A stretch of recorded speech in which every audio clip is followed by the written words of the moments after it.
Hello and welcome back to Mr. Cinema. Today we will recap an adventure movie called Revenant, by Leonardo DiCaprio and Tom Hardy. Be ready for spoilers ahead. A group of men are camping on the outskirts of a forest near a river bank. They had finished hunting and are preparing animals' skin to be sold as leather. Suddenly, a naked man appears and screams for help before falling to the ground. He has an arrow sticking from his back. Immediately arrows start to fly and hitting another man on the throat, and he falls on the campfire. The men become alert and hold their weapon as they slowly retreat into the woods. They try to look around but do not see the attackers attacking them. In panic, one man runs to open ground and is immediately shot and killed, so the other men quickly take cover behind trees. A group of men charge towards them and a full-blown war begins. The commotion alerts Glass, the protagonist of the story, who runs back to help. The men are outnumbered, hence easily overwhelmed, and when he sees more invaders arriving, he commands his men to retreat to their boats on the river for cover. So the men start running towards their boats, but most are killed before they could reach. Once they get into the boats, they have no choice but to leave the people who had not reached in order to save their own lives. On the camp,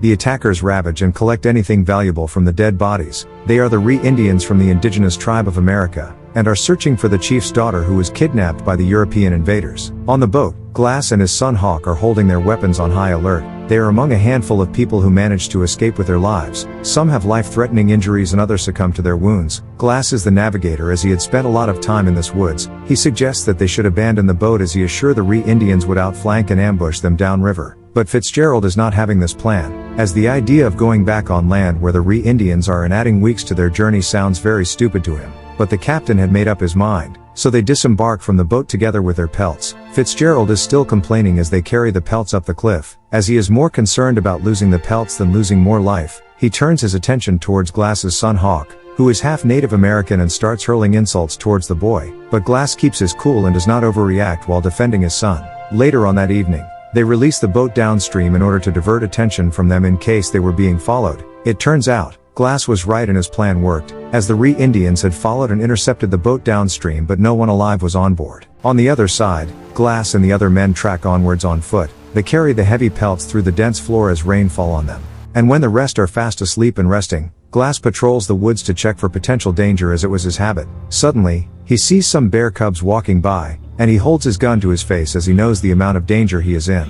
Suddenly, the mother bear appears from behind and knocks him to the ground. It then drags his body helplessly against the ground as it bites and scratched him. He tries to fight back, but the bear is too big and strong for him. It scratches his back open using its big claws as he screams in pain. The bear then steps on his head and sniffs his face to check if he is still alive. And in spite of the pain he is in, Glass is forced to play dead and remain as still and as silent as possible to fool the bear. The bear then goes to check on her cubs and Glass gets an opportunity to run away. He tries, but he could only crawl for a few meters on the ground. So he instead reaches for his gun, although he barely has enough strength to hold it up. And when the bear realizes he is still alive, it charges back. Glass pulls the trigger and hits it on its face. This only angers the bear even more. It attacks again, ripping out pieces of meat from his back as it mauls him alive, dragging his body mercilessly on the ground. It turns him over and once again sniffs his face to check if he is still alive. And once again, Glass plays dead and the bear walks off. He takes this chance to remove a knife from his pocket, and when it attacks again, he stabs it on the neck several times. The two fall down the cliff, and the bear dies on top of the now half-dead Glass. After a while, the other men find Glass, who is still under the dead bear. They remove the bear on top of him and discover he is still alive. He is bleeding vigorously all over his body from his open wounds. Fitzgerald is not happy that Glass fired a shot, as it could alert the Re-Indians and disclose their location. As some men do first aid to Glass, the others are sent to guard and check in case enemies heard the shot and came to attack. On the other side, the Re-Indians meet with French troops. They are there to trade the pelts they stole for guns and horses to help them track and find the chief's daughter. Against everyone's expectations, Glass is still alive, although he is too weak to walk or even talk. So he has to be carried. Through all this trouble, Hawk is by his side comforting him. His weight plus the pelts made the journey even more difficult. Fitzgerald was not happy at all. He suggests that they should shoot Glass and release him from his misery. As winter approaches, carrying Glass becomes even more difficult and seemed impossible, as his condition was getting worse and worse, and there was nothing else the captain could do. So he covers Glass's face with a piece of cloth and points a gun at him, ready to finish him. They had to hold Hawk back as he pleaded with them not to kill his father, but the captain could not do it, as Glass was the only reason they had stayed alive up to this point. So he suggests a better idea, that 3 men are to be left behind and take care of him as the rest carry on and send a rescue team for him. Jim and Hawk quickly volunteer, and when the captain offers a reward of $100 to the third volunteer and Jim and Hawk also chip in their share, Fitzgerald quickly volunteers upon hearing that there is money involved. Later on, as Hawk is besides his father offering support, Glass is in a hallucinating state, hallucinating about how happy his life was when he was with his wife and child, before his joy was taken away from him after his wife was shot and killed,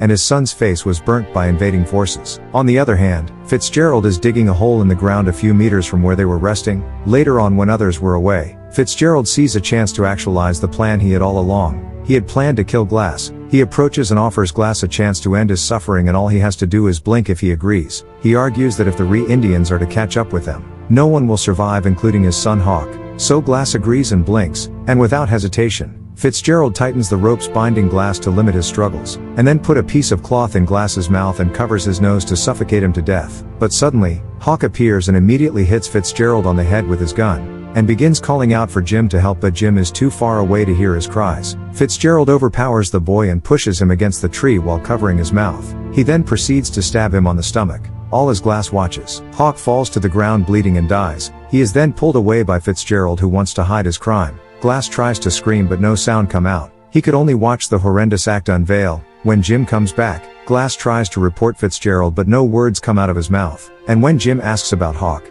Fitzgerald just pretends that he does not know where he is. Early the next morning, Fitzgerald wakes up Jim in a hurry. He tells him about 20 Re-Indians are heading their way, and if they stay, they will all be brutally killed. Jim panics as he does not want to leave Glass there, but Fitzgerald hurriedly packs his belongings and tell him to do the same. But Jim is still reluctant as he does not want to leave Glass behind. This angers Fitzgerald so much that he uncovers Glass and holds him by his legs, then starts dragging him along the icy ground to the hole he dug earlier and pull him inside, then partially covers Glass with soil, burying him alive. Jim does not approve of this as it feels wrong as Glass is still alive, and when Fitzgerald runs away, Jim is left without a choice. He places the bottle of water on top of Glass, apologizes, then also leaves in a hurry, and Glass is left there buried in a shallow grave, and could only watch helplessly as the two leave him there, waiting to freeze to death. Several hours later, Glass wakes up as he is not dead yet. He uses the small remaining strength he has to pull himself out of the shallow grave, then drags his weak body on the ground to the place his son was killed. His son's blood is still visible on the ice. Glass is determined to find his son, so he soldiers on. But after crawling for a while, Glass stops, and his face reflects the horror he saw. His son's body was lying there lifeless and had already turned cold. He crawls even closer, then places his hand on his boy's face, just to make sure, as he still has a little glamor of hope. But his son was no more. Glass puts his head on his chest and passes out. Far ahead, Fitzgerald is smoking while Jim is napping while they rest, but Jim begins to get suspicious as Fitzgerald's story about seeing the Re-Indians is not consistent. He constantly changes the number of Re-Indians he saw, plus his demeanor is very relaxed for someone running for his life. So Jim becomes very angry and demands for the truth. He points his gun at Fitzgerald and threatens to blow his head off if he lies. Fitzgerald admits that he lied about seeing the Re-Indians with a straight face. This makes Jim so emotional that he even shed tears. Fitzgerald is able to take the gun, but when he pulls the trigger, the chamber is empty. So he throws the gun to Jim and continues with the journey as if nothing had happened, leaving Jim on the ground crying. On the other hand, Glass wakes up. He removes a necklace from his son's neck and says his final goodbyes to his boy, then takes one last look at Hawk before crawling away to his stretcher. He takes some few belongings, including a woolen cloth for some warmth. He proceeds to an animal carcass and removes some rotten meat and eats due to hunger before moving on, until he makes it out of the freezing forest to a river bank. He fills the bottle left by Jim and drinks, but due to the injuries on his neck and mouth, he coughs in pain as blood drip from his neck and mouth. So to try and manage the bleeding, Glass makes a fire, applies some gunpowder and burns his neck wounds. The Re-Indians are just closely behind as they come to where Glass was buried earlier. They discovered Hawk's body and fresh blood and realize that they are very close behind. Far ahead, the captain and his men have not yet arrived and had even lost some men to the cold, and behind them, Fitzgerald and Jim continue with the journey. As Glass is relaxing on the river bank, the Re-Indians catch up. He backs into the freezing river behind and tries to hide behind the cliff, but he is seen. So he jumps into the fast-moving river as the Re-Indians shoot arrows at him. The fast-moving current drags Glass downstream, even falling down a waterfall. Glass tries his level best to swim out, but he is unable. He nearly drowns, but he luckily finds a floating log and holds onto it for dear life. But finally, when the river calms down, he manages to swim out. His clothes are soaked in ice-cold water, so he removes them. He manages to make a fire to warm himself up before he freezes to death. At this point, he is so hungry that he jumps into the river, catches a live fish and eats it right there. When night comes, he hears some commotion up the cliff, and when he goes, he finds a man eating meat from a buffalo he had hunted. Glass immediately falls to his knees and begs for some food, and the man is kind enough as he throws Glass a piece of meat, and he devours it without hesitation. Night passes and in the morning, Glass wakes up to the man checking his back injuries. He inquires and Glass tells him what had happened. It turns out, the man is also in mourning as his entire family was killed by invaders. He was heading south to find more people from the Pawnee tribe as he had left revenge on God's hands. The man is also kind enough to take Glass with him. He makes fire during the night and carries Glass with his horse during the day, but Glass's wounds are getting worse as they even start to rot. On the other hand, Jim and Fitzgerald make it to their destination. They report straight to their captain where Fitzgerald lies about what had happened, and although Jim is not happy with the report, he does not give the correct story. He even refuses to take the money given, which Fitzgerald is happy to keep. Glass's health is also getting worse and he finally drops from the horse and loses consciousness, but the man, as always, is very willing to help. He erects a makeshift tent and fills it with hot rocks and steam to disinfect the wounds on Glass's body. Glass goes into another hallucinating state. He hallucinates about meeting his son and is able to say his final goodbyes. But when daybreak reaches, the kind man is nowhere to be seen. So Glass walks around searching for him, and when he finally finds him, he could not believe it. The poor man's body is hanging from a tree lifeless, with a placard hanging from his neck written "Savage." Glass had not even learned his name. The men who had committed this heinous act are camping a few meters from where the man was hanging. It turns out, they are the same men the Ree Indians are looking for, as they had kidnapped the chief's daughter and use her as a sex slave. Glass sneaks behind one of the guys as he is raping the poor girl and steals his gun, and the girl takes a knife from the man's pocket and hold him hostage as Glass goes to steal a horse, but the horses make noise which alerts the other men. Glass tries to call for her so that they can escape together, but she cuts the rapist's balls off and escape in the other direction. So Glass cuts all the other horses loose and climb on one and escape, but in that commotion, he drops the water bottle Jim left him. Luckily, the chief's daughter successfully manages to escape and Glass also escapes unharmed. But as he was sleeping, the Ree Indians catch up with him. He is caught off guard and they begin to shoot at him. He shoots back and barely manages to get on his horse and ride off. The Ree Indians are hot on his tail and converge towards him from every direction, causing him to tumble and fall off the cliff. Luckily, the tree branches and the soft snow cover cushion his landing and he survives, but his horse died on impact. He is shaking as the temperature had fallen so low and he is almost freezing. So Glass crawls to where the horse lay dead, and cut open its stomach, removes all the internal organs and enter without any clothes to avoid freezing to death. And when morning come, he had survived to see another day. He puts on his clothes and continues towards the fort where he is sure he would find Fitzgerald. And all this time, he has only one thing in his mind, that Fitzgerald killed his son and has to pay for it.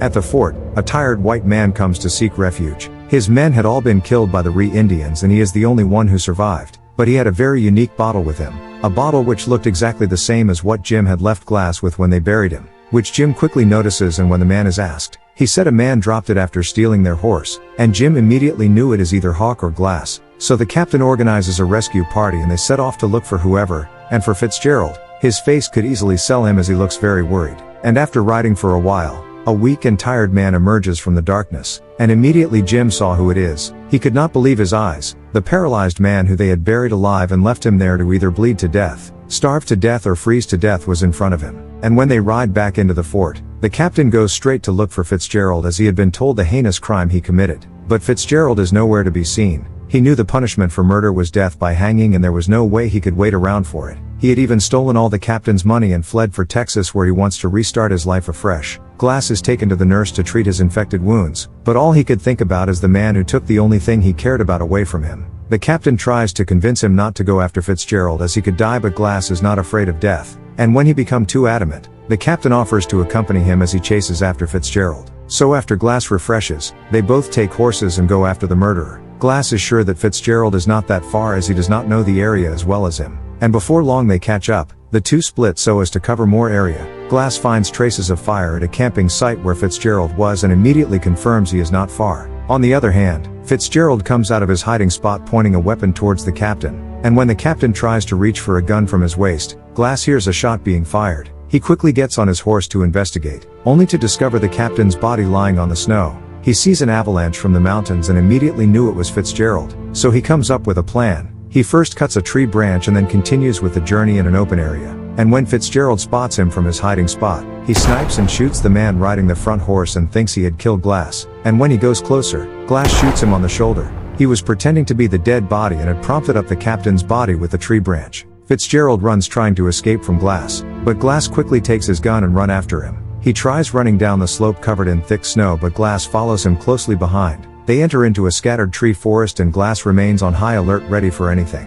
And when Fitzgerald fires a shot, Glass is able to see him and take cover, and upon seeing this, he throws away his gun in order to run faster. But he slides and falls down a steep slope and Glass jumps down after him without any hesitation. And finally, Fitzgerald was cornered, and there is nowhere else to run. He tries to explain himself to Glass, but Glass is having none of it. His anger could be clearly seen on his face as he is face to face with the man who killed his boy. Glass is holding an axe, so Fitzgerald removes a knife. They charge and a full-blown war begins. The much stronger Fitzgerald easily manages to overpower the wounded Glass and throw him to the ground. He stabs Glass on the leg and on this hand. Fitzgerald almost gouges his eyes out, but Glass manages to hold the knife and drive it into Fitzgerald's stomach. He then takes the axe and hits Fitzgerald, fatally injuring him. By this time, the ice beneath them is totally covered with their blood. Glass crawls and comes on top of Fitzgerald. And right there, he had every chance to take his life and revenge his son's death, but he could not. He remembers the lesson he learnt from the Pawnee man on revenge and restricts himself. Suddenly, the Ree-Indians appear. So Glass takes him and throws him into the river. The current takes him right to the Ree-Indians, who were more than happy to kill him. The Ree-Indians then pass by without hurting Glass, as they had found the chief's daughter who Glass had helped escape. And just like that, Glass finally gets his closure. Please like and subscribe for more.